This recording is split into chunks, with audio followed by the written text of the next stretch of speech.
Lega perasaannya, semua sudah dia ucapkan, dia ungkapkan, dia mengajar pada saat sujud. Dia bangkit dari sujudnya,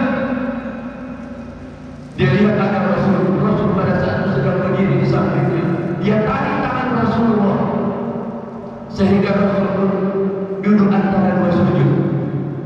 Si Naswa ini meraung menangis bagaikan anak-anak kehilangan mainan. Ya Rasulullah, tolong maafkan aku kesalahanku selama ini. Kalau kau bunuh sekarang, bunuhlah aku.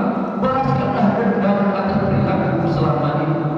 Aku telah banyak membunuh, aku telah berkhianat, aku telah berzina, aku telah menipu, aku telah menggaruk, aku telah merampok. Semua dosa dilakukan ya Rasulullah. Tolong doakan aku. Tolong maafkan aku. Ampunkan aku ya Rasulullah. Tolong doakan aku kepada Allah supaya Allah menerima taubatku, supaya Allah menerima dan memaafkan, supaya Allah menerima maafku, supaya Allah menghapuskan dosaku, supaya Allah mengampunkan. Karena kelihatannya yang serius, Rasul berdoa. Rasul berdoa, sahabat mengharapkan agar si Naswa itu diterima taubat. Lega, tenang, anteng dan ademlah perasaan si Naswa. Karena Rasul memaafkannya dan mengampunkannya, dan Rasul berdoa kepada Allah agar Allah mengampunkan dan memaafkan, menghapuskan kesalahan, kelalaian dan dosa si Naswa. Perasaannya pun tenang, si Naswa ini pun bangkit dari duduknya. Ketika sholat subhanallah berdiri, antara jongkok dan berdiri, duduk, si Naswa itu pun tersungkur dan terjatuh di paha kaki kanan Rasulullah, sekaligus si Naswa itu menghembuskan napasnya yang terakhir, meninggal dunia dari paha Rasulullah.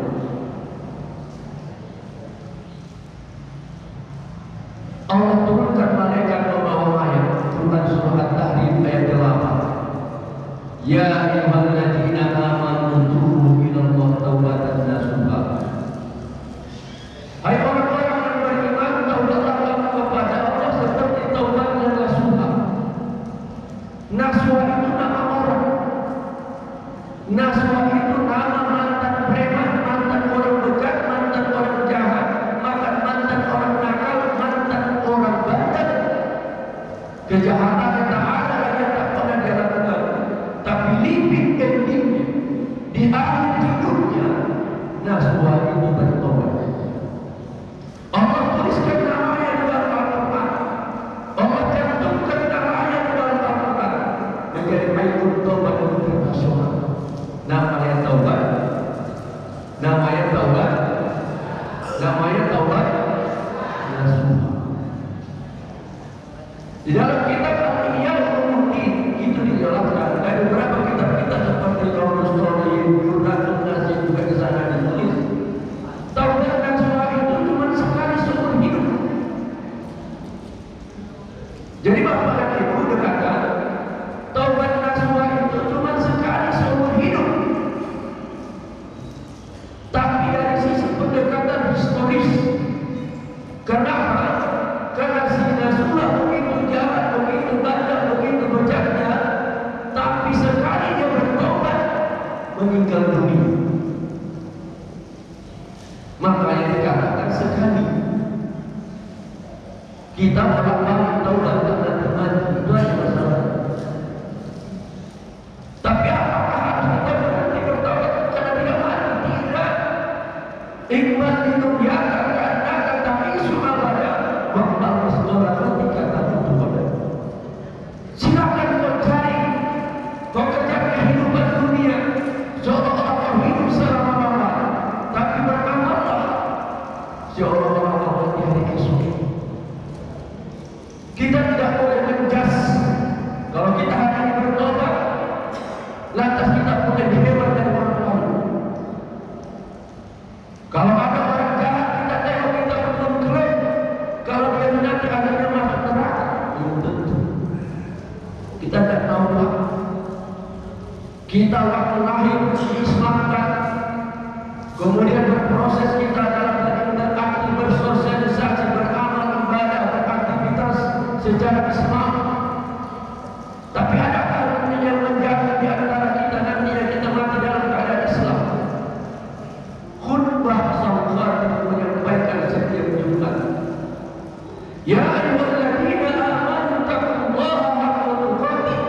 wa la tamutunna illa wa antum muslimun.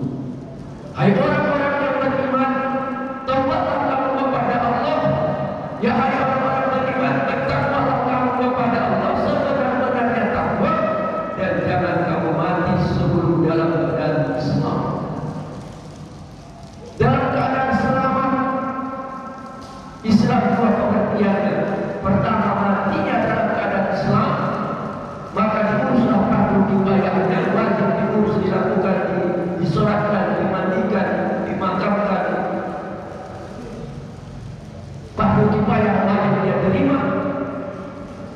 Yang kedua adalah Islam, selamat pada saat dia mengakhiri nafasnya, saat itu mengucapkan dan mengingat Allah, la ilaha illallah.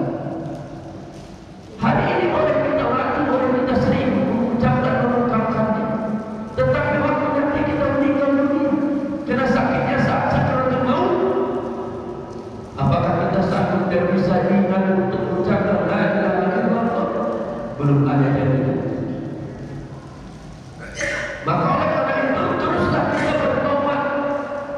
Setiap hari kita bertobat, setiap saat kita bertobat, no problem, tidak masalah. Kalau ada kita tengok orang mungkin lebih parah dari kita juga tidak mengejas. Oh ini preman ini gaya matinya parah ini, belum tentu. Di Medan ada preman, gak ada tempat seperti itu, tak pernah dia kunjungi, tak pernah dia datangi, tak ada minuman khamar yang tak pernah dia minum, berbagai merek, mulai dari topi cap miring, cap topi miring, whisky, brandy, paling ramai tua, tak ada yang tak minum. Semua maksiat sudah dilakukan. Pada satu malam dia pergi ke area diskotik. Sampailah akhirnya menjelang subuh baru dia pulang. Begitu dia pulang dan keluar dari area diskotik itu, dia tidak punya kendaraan. Angkot tak ada, becak pun tak ada, Grab pun tak ada, Gojek pun tak ada. Akhirnya dia putuskan pulang jalan kaki dalam keadaan sempoyong. Biasalah di masjid sebelum subuh dikumandangkan ayat-ayat Al-Quran. Dia sadar ini menjelang subuh. Dia pun masuk ke masjid. Begitu dia masuk ke masjid, marbot yang tinggal di masjid, kebetulan marbotnya orang tua, sekaligus menangkap dari imam. Assalamualaikum warahmatullahi wabarakatuh. Bapak Ibu mari. Wah, aku mau sholat dua kali. Jauh, kau masuk, jauh dia. Seberapa lama lagi datang jalan? Wah, aku mau sholat. Jauh. Kau masuk. Iya, wah, memang aku mabuk, wah, tapi aku sudah sadar. Aku mau sholat, wah, jauh. Sampai 3 kali dia datang dengan jawaban yang sama. Ketiga kalinya dia bilang, wah serius, wah aku mau tobat, aku mau sholat. Mau sholat apa datang kemarin? Sholat subuh, wah. Oke, kau boleh sholat subuh, tapi jawab pertanyaan. Kalau bisa kau jawab, oke. Dia bukan sholat subuh. Sholat subuh berapa rakaat? 4 rakaat, wah jawab dia. Tapi semangat untuk bertobat ini masih tetap. Dia tunggu di pintu gerbang. Jemaah pun lewat satu-satu, masuk satu-satu. Terakhir adalah jemaah orang tua, kakek-kakek.